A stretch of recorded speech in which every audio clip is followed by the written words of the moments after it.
Най-прекрасното нещо е, когато нашия ден започне положително. Изпълнен с положителна емоция, с положителен енергиен заряд, с радост, вдъхновение, с любов, с благодарност, с красота, чистота, светлина.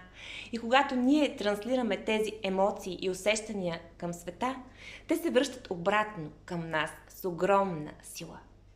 Разтворете се в океан от блаженство.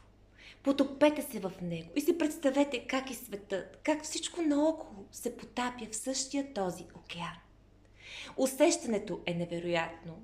Бих казала божествено, блаженно. Когато ние даряваме на света радост, благодарност, мир, любов, ние самите се усещаме вълшебно. Знайте, че всеки човек на тази земя има нужда да бъде потребен. Някому, някъде. Ръководейки се от този принцип, ние сами можем да си направим равносметка какво е хубаво да изпращаме и какво не. Защо ние да изпращаме негативни послания, негативни мисли, отрицателни емоции? Нима ние искаме това в живота си към нас.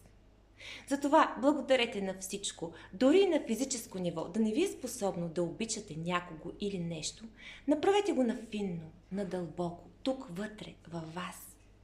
Изпратете на дадения човек любов, топлота, мир, красота и съответно вие ще привлечете това и към вас в живота си. Влюбен ден в живота от мен!